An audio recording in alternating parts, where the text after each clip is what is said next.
بسم الله والحمد لله والصلاة والسلام على رسول الله. اللهم افتح لنا فتوح العارفين ووفقنا توفيق الصالحين. اللهم علمنا بالقرآن وذكر الحكيم.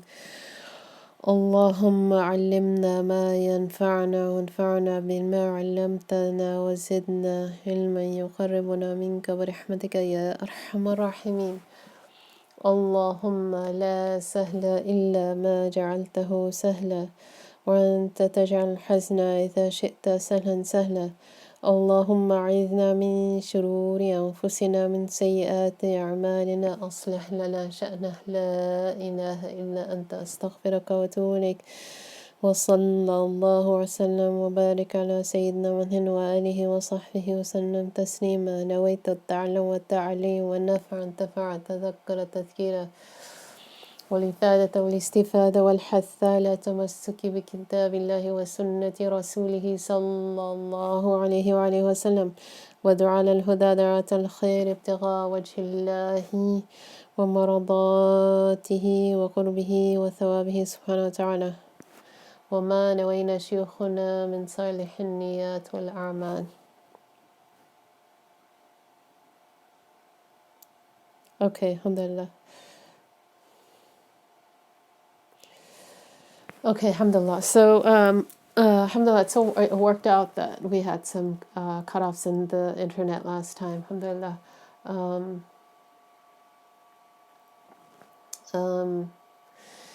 So, alhamdulillah, so many blessings that come in this blessed month, subhanAllah, alhamdulillah.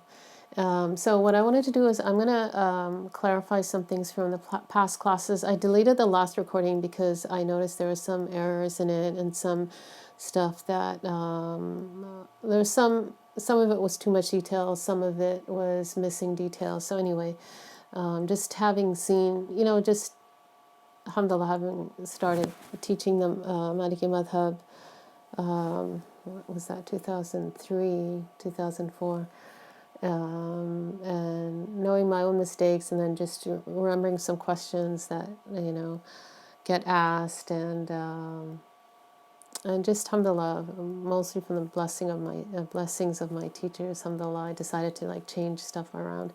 Okay, so clarifications from the past class. Bismillah. So this is the same slide. So this is from last time. A woman touching herself and it breaking wudu. There are two dominant opinions. I had only mentioned one as the dominant, and that was the second one, that her touching herself anywhere on the private parts without desire does not nullify wudu. And this is the main opinion given in Mukhtasar Khalil, which is the fatwa of the madhab. That's the book that has the fatwa, generally has the fatwa of the madhab.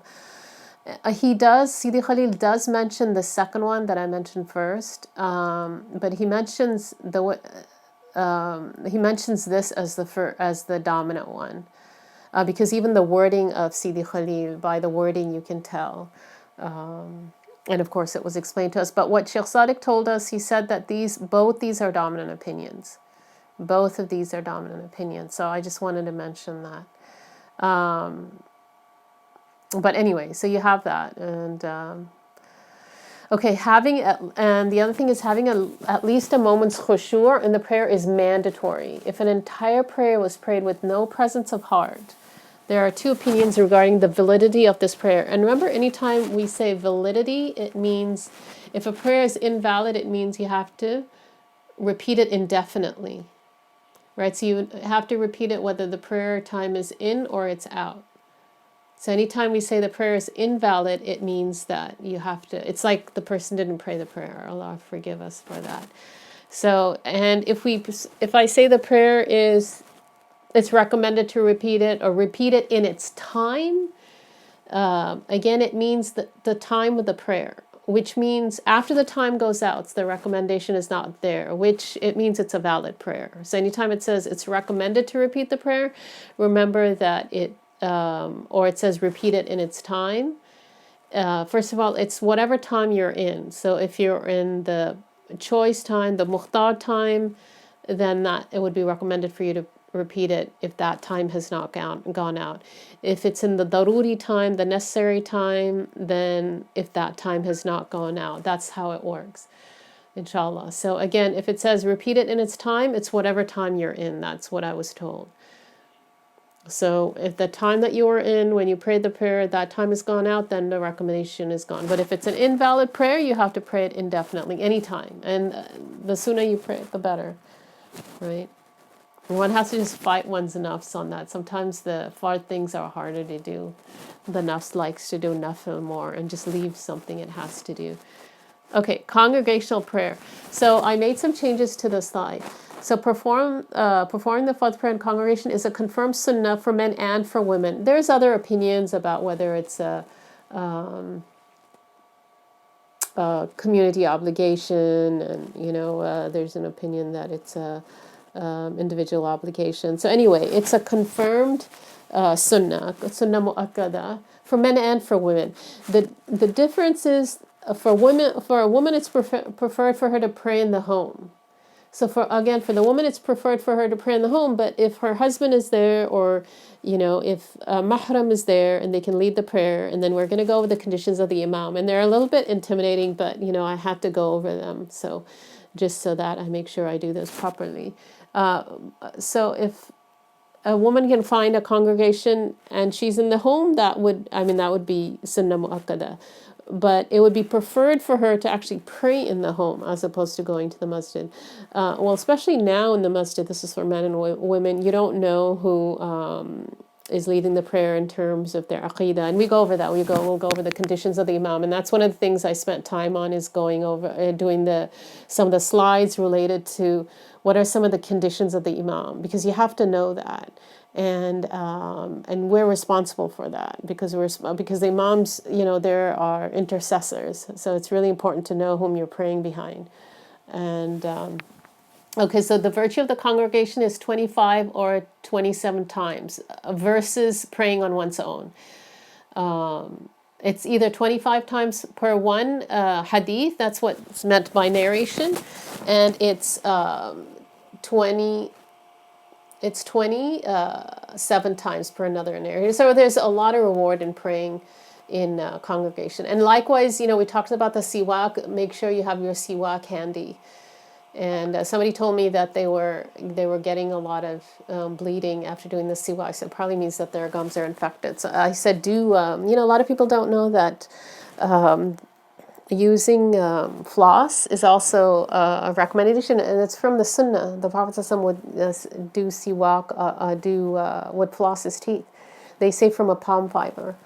So important to do siwak. And Sallallahu Alaihi Wasallam, he hardly ever ate. They say Shaykh Salman was saying that the first bid'ah that came so after the Prophet ﷺ was the bid'ah of shiba, of being satiated with food. Allah forgive us for that. So he didn't really eat, and the other thing is that they wouldn't eat.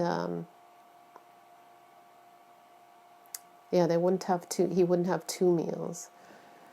So Allah protect us. But we need whatever you need to eat to make sure you are healthy. But one of the things Shaykh Sadiq told me recently, he said, eating and one is full, that hardens the heart. Eating while one is full, and Allah, there's that dua in the dua of the morning and the evening. Allahumma وَلَا تَكِلْنِي إِلَى نَفْسِي وَلَا إِلَى أَحَدٍ مِّنْ خَلْقِكَ طَرْفَةَ عَيْنٍ. Don't leave me. لَا تَكِلْنِي إِلَى نَفْسِي. Don't leave me to myself. وَلَا إِلَى أَحَدٍ مِّنْ خَلْقِكَ. And don't leave me to anyone from your creation. Right? So that would include humans, jinn, animals. So it's good to do that dua repeatedly if one is feeling overwhelmed with certain habits, and to do a lot of salawat also if one's feeling overwhelmed with any kind of habit. Okay, so virtue of the congregation. So 1, 2, 3. Third bullet point: the imam must be a legally adult male. Legally meaning Islamically legally. So we have our own legislature, right? We have our own legal system, alhamdulillah. So legally meaning he must be must be pubescent.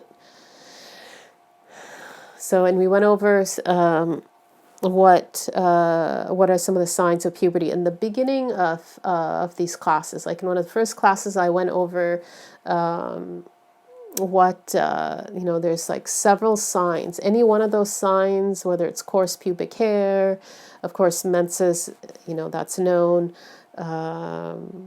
and coarse pubic hair or axillary hair, coarse, deepening of the voice for male. There were several signs, and we went over that. So that would entail, by that, the person would be considered legally adult. A wet dream, of course. Okay, when is it considered that you have prayed in congregation? If you're late to the prayer, if you catch at least one rak'ah with the imam, one rak'ah here means with the sajdas. Right here it means with the sajda. So a complete full one rak'ah with its two sajdas. So your hands are at least close to the knees before the imam raises his head with his head from ruku. So if you catch that with here, it's just before he raises his head from ruku. If you catch him there, then you've caught that rak'ah, right? And then that means you would catch the sajdas too.